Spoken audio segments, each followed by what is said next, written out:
Carlos Pereira. Bom, boa noite a todos.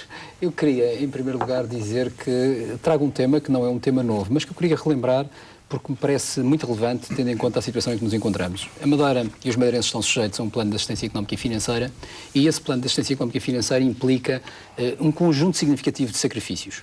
E o que parece óbvio para todos, e nomeadamente para aquelas pessoas que vão ter que fazer os sacrifícios, sejam famílias, sejam empresas, é que aquele que impõe os sacrifícios tenha legitimidade para o impor. Isto é uma condição básica para que um plano desta natureza tenha sucesso.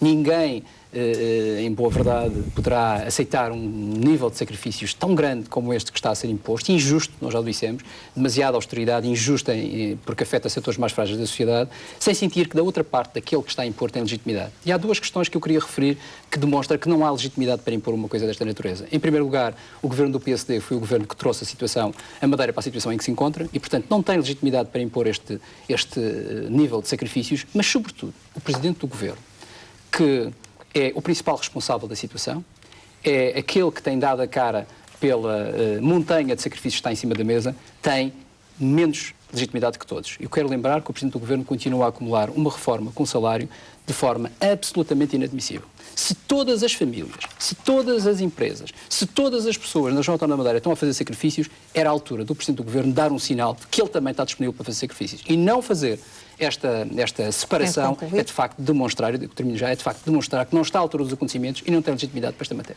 Todos estes problemas que têm vindo a lume nos últimos dias relacionados com os clubes e com as associações desportivas têm a ver com o modelo de financiamento ao desporto que foi implementado nos últimos anos aqui na Madeira? Bom, o descalabro do sistema desportivo é consequência daquilo que é o descalabro económico e social da região autónoma da Madeira. Não é um caso isolado, não está isolado desta questão. Aliás, o que posso dizer é que nós estamos perante 30 anos de apoio ao desporto com intenções políticas e não com intenções de desenvolvimento. E concordo em absoluto com o deputado Lopes da Fonseca relativamente à questão de priorizar os dinheiros do desporto na educação desportiva, naturalmente. Isso é muito mais importante, até porque se nós olharmos para aquilo que são os indicadores relativamente à prática desportiva, que é um indicador importante do ponto de vista europeu, do ponto de vista da prática desportiva, é um paradoxo face àquilo que são as infraestruturas desportivas que temos e a prática desportiva que fazemos. Nós, pelos protocolos europeus, o estudo utilizando protocolos europeus demonstra que a Madeira tem uma taxa de participação desportiva de 23%. Ou seja, 77% não tem prática desportiva. E isto é a prova do falhanço da política desportiva. Mas, em contrapartida, se formos a ver, se olharmos para alguns números que me parecem importantes para as pessoas perceberem isto, a Madeira tem, no fundo, dá apoio a 55 modalidades, enquadradas por 180 clubes, a quais se juntam 25 associações. Nós temos 4 entidades por freguesia. Temos mais entidades desta natureza do que freguesia. Obviamente que isto é um descalabro do ponto de vista... Isto é um descalabro do ponto de vista prático. Agora, a culpa não é dos dirigentes desportivos. A culpa é do Governo Regional que atirou os dirigentes desportivos para esta lógica e para este descalabro. E, portanto, o que tem que se fazer neste momento, o que está aqui em causa, é uma redefinição e uma reformulação daquilo que é a política desportiva da região autónoma da Madeira. Eu quero lembrar que isso não se faz com um penso rápido, como o Governo pensa fazer, que vai diminuir 15% dos apoios ao desporto. Isso não resolve absolutamente nada. É preciso, obviamente, olhar para o desporto de uma forma séria, criando aquilo que são as prioridades certas e introduzindo uma reforma séria na política desportiva e, obviamente, dando prioridade, de facto, à participação desportiva amadora, às escolas, etc., e não aos clubes profissionais, porque esses têm que ser sustentáveis. Eu quero só dizer uma coisa que me parece importante daquilo que disse o deputado Lopes da Fonseca, é que, relativamente a esta ilusão de que o desporto apoia e promove o turismo, há também estudos sobre esta matéria, e só quem não os analisa que pode estar ignorante sobre esta questão. A Universidade da Madeira fez um estudo sobre a questão do impacto do turismo, do desporto, da promoção do desporto, do turismo, e chegou à brilhante conclusão, à seguinte conclusão, que é, quando se pergunta aos turistas se conhecem algum clube desportivo, apenas 16% diz que conhece. Mas quando se pergunta qual é o clube desportivo que conhece, destes 16%, 70% diz que conhece o clube de golfe do Santo da Serra. Não conhece nem o Marítimo, nem o Nacional, nem nada disso. Portanto, conhece o clube de golfe do Santo da Serra. Portanto, isto é suficientemente demonstrador para que não se encontre, no apoios colossais que se dá ao desporto profissional, uma justificação do turismo, porque isto é um erro grave e, obviamente, faz-nos perder a orientação e, de alguma forma, a eficiência nos meios. Portanto, é preciso, de uma forma muito clara, séria, rigorosa, que o Governo Regional olhe para aquilo que tem sido a sua política desportiva, analise aquilo que são as suas prioridades e tem que pensar de uma vez por todas que numa região onde já há fome, onde há um desemprego galopante, onde as pessoas têm dificuldade em ter uma vida normal, o desporto profissional não pode ser nem a primeira, nem a segunda, nem a terceira, nem a quarta prioridade. Há coisas mais prioritárias do que isso. E isto não significa que nós não tenhamos que ter uma política desportiva. Não significa que não tenhamos que apostar nos clubes de futebol. Agora, temos que ter prioridades. E neste momento as prioridades não são a política desportiva e a desportiva profissional. Portanto, Rafael, vamos lá ver uma coisa. É bom que a gente não inverta os papéis de quem tem responsabilidades nesta matéria. Quem tem responsabilidades nesta matéria, do ponto de vista da política desportiva, é o Governo Geral do PSD e não nenhum partido da oposição. E penso que isto tem que ficar claro. Os senhores dizem que é para cortar os apoios ao desporto. Não dissemos nada disso, senhora deputada. Eu não disse nada disso. Não é para cortar os apoios ao desporto. Não dissemos nada disso. A única coisa que dissemos, senhora deputada, a única coisa que dissemos é que os números que hoje temos do ponto de vista de investimento no desporto são desproporcionados àquilo que são os resultados. Significa, em primeiro lugar, que houve um falhanço naquilo que é a política desportiva do Governo Regional. Em concreto. Houve um falhanço naquilo que é a política desportiva regional, senhora deputada. Não vamos ter Cristianos Ronaldo são os investimentos. A senhora deputada falou de investimentos. Deixe-me falar sobre investimentos, que eu conheço os números e conheço-os bem. Nos últimos 10 anos, 6,3% do investimento total da região autónoma da Madeira, investimento público, 6,3% foi no desporto. Sabe quanto é que foi na educação? 6,1%. Sabe quanto é que foi na saúde? 3,1%. E nem sequer falo na equidade social, porque aí são marginais, é menos de 1%. Portanto, isto significa que, do ponto de vista da prioridade, e é isto que interessa, aquilo que eu falei há bocadinho, quando há pessoas a passar fome, em desemprego e famílias com dificuldades, isto tem que haver prioridades. Nós não podemos continuar a gastar dinheiro desta forma, ao desbarato, pondo em causa aquilo que é o bem-estar das pessoas. E o bem-estar das pessoas está em primeiro lugar. Faz sentido retomarmos a questão. Deixe-me só terminar, eu já chego a essa questão. Nós não estamos aqui, pelo menos o Partido Socialista não está, julgo que os outros também não. Nós não estamos aqui numa luta contra o marítimo e contra o nacional e contra a União e contra quem quer que seja. Todo o discurso que nós fazem nos cortes ao desporto nós estamos cá, é sempre apontando o marítimo e o nacional. Não é verdade. Recebem menos de 5 milhões por ano. Não é verdade. Nós estamos numa luta de razoabilidade. Nós temos que ter razoabilidade. Sabe quantos atletas estrangeiros e nacionais representam os clubes madeirenses e que os representam no exterior? São 200 atletas estrangeiros e nacionais. Ora, isto é um disparate de uma região pequena com 250 mil pessoas. Portanto, a questão do clube único, porque temos que... Mas a questão do clube único, eu aí tenho que concordar com a senhora deputada Rafaela. Tenho que concordar e faço com prazer, não tenho nenhuma dificuldade nisso. Concordo, porque isso é uma matéria que tem que ser discutida pelos clubes. Os clubes têm que tomar uma decisão nessa questão. Mas o Governo em si, tem uma responsabilidade, que é de implementar uma política desportiva que vá de encontro aos seus objetivos. E se os seus objetivos é fazer um clube único, há formas de o fazer. Agora, não coloca essa questão nos partidos da oposição, porque eles não têm responsabilidades. Mas se não quiser Não, senhor. Se o Governo Geral não quiser tomar essa decisão... Não pode coartar a liberdade de associação das pessoas nas várias localidades. Entendo aquilo que eu estou a dizer. Se o Governo Geral não quiser tomar essa decisão, é livre de não o fazer. Mas uma decisão tem que tomar, que é não aplicar mais dinheiro no desporto do que aplica na educação, nos assuntos sociais e nas empresas e na competitividade. É menos de 10%. Eu acabei de dizer os dados. Os dados são oficiais, são os dados das contas da região. Vamos ter o orçamento da região do clube único. Os madeirenses todos viram isso. Foi um homem de cabeça... à vossa capacidade de síntese, porque eu quero ir à saúde. Muito bem. Falando em saúde, foi um homem de cabeça perdida. Foi um homem de cabeça perdida. De facto, o Presidente do Governo demonstrou estar de cabeça perdida. Não está à altura dos desafios, não está à altura da situação. A situação é complexa, nós sabemos. Nós temos com muitas dificuldades. Os madeirenses estão a passar por imensas dificuldades e sabemos que as soluções são muito difíceis, o caminho é muito estreito. E esta reação do Presidente do Governo, além de demonstrar, obviamente, a arrogância e a incapacidade de resolver os problemas, demonstra, de facto, que o Presidente do Governo já não está em condições para ser Presidente de absolutamente nada, muito menos de liderar este barco que ele conduzia ao descalabro e que agora não tem capacidade para o fazer. E, portanto, é lamentável esta posição do Presidente do Governo. Vamos entrar na questão da saúde, uma área sensível para a população. Nos últimos dias surgiram novamente notícias sobre as dificuldades que enfrenta o sector. Acabou o crédito, o pagamento de medicamentos e outros materiais só pode ser feito a pronto. A saúde na Madeira precisa de cuidados intensivos, Dr. Carlos Pereira? Eu estava aqui a pensar, estava-me a fazer a pergunta e eu estava a pensar que, de facto, não há tema que não esteja na Madeira, que não esteja numa situação muito complexa e, de facto, em destruturação. É particularmente complicada. Destruturação total. E, portanto, isto merece, de facto, uma reflexão. A saúde é uma área muito sensível. Claro, e deve merecer a reflexão de todos os madeirenses. Agora, sobre a questão da saúde, de facto, nós temos um problema financeiro na saúde, mas que esconde outros problemas. O problema financeiro ocorre porque, de facto, nós nunca tivemos, como devíamos ter, um sistema regional de saúde a funcionar em pleno, organizado, com cuidados com questões como aquisições, enfim, um conjunto de matérias que são relevantes. Eu não sou especialista na matéria, mas parece-me óbvio do ponto de vista de gestão que falhou muita coisa. E o que é que se passou ao longo dos anos? O que se passou ao longo dos anos é que, ao falhar muita coisa, esses falhanços eram colmatados ou eram escondidos com muito dinheiro. e assim injetando dinheiro no sistema e o sistema ia resolvendo os problemas. Por isso é que nós temos hoje uma dívida de quase 700 milhões de euros e o sistema colapsou. Não temos hipótese. Estamos completamente colapsados. Aliás, falência técnica total. Portanto, nós estamos, eu, aliás, até usei uma expressão, uma metáfora que me parece relevante para as pessoas perceberem, que nós temos quase, o Sistema Regional de Saúde hoje parece um calhambeque completamente gripado. Não anda, não tem hipótese, está parado e não tem dinheiro sequer para subsistir. Agora, a questão não é só uma questão financeira.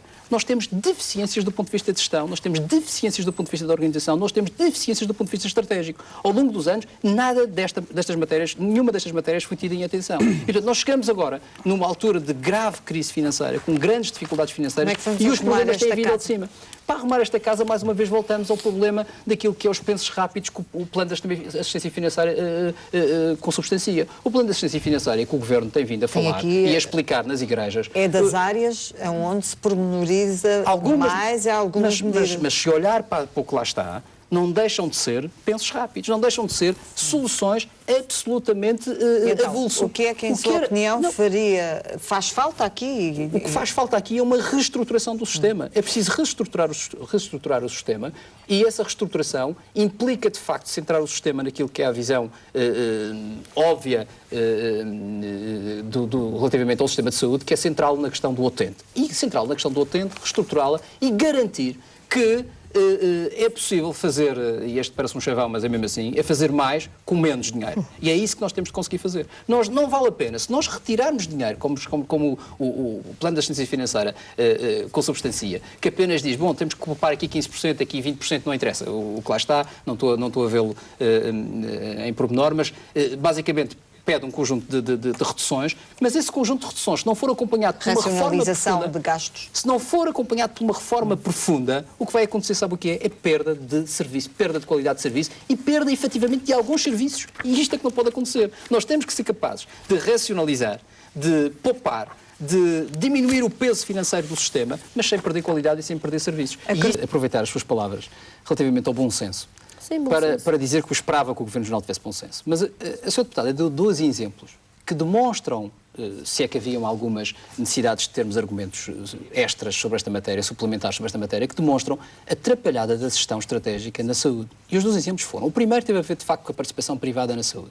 Repare que quem incentivou que houvesse maior participação privada na saúde, com os laboratórios a fazer um conjunto de serviços, foi o Governo Regional. Foi o Governo que mandou abrir laboratórios. Ora, quem voltou atrás nesse incentivo... mandou abrir laboratórios. Eu não interrompi, deixe-me só terminar. Isso é falso, isso não é assim.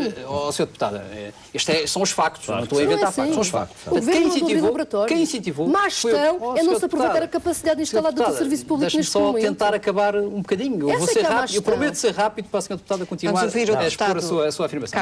O primeiro exemplo foi a questão do setor privado. O setor privado fez investimentos, seguia aquilo que é as orientações do Governo, fez investimentos, depois de fazer os investimentos, o que é que faz o Governo Regional?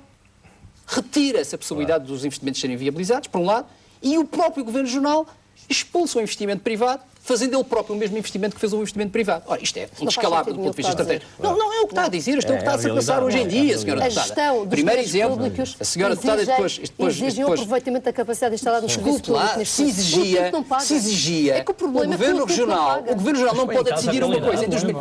Mas, deixe-me só terminar. Os médicos e enfermeiros que dizem que têm causa. Deixe-me só terminar. Estamos outra vez com um imenso ruído.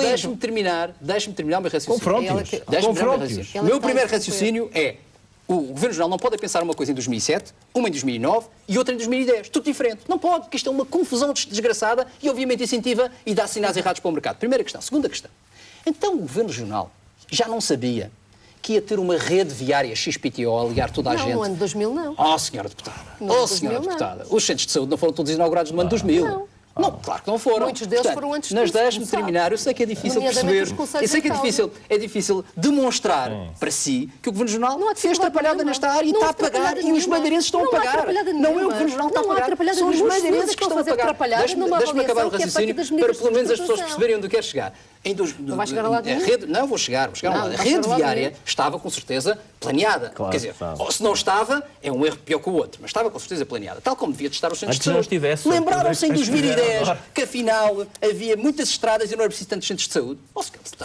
Esta avaliação não é avaliação, isto é quase uma discussão de mercearia, é verdade. Mas é tão grave que o Governo Regional tenha cometido estes erros. Quais erros? Que estes erros que eu acabei de referir, que por um lado criou uma rede viária, criou uma rede viária que asseguraria, não é esse o erro, criou uma rede viária que supostamente asseguraria que não era necessário tantos centros de saúde, criou centros de saúde e agora fecha centros de saúde. Mas isto não faz sentido. Mas vai fechar. Vai fechar.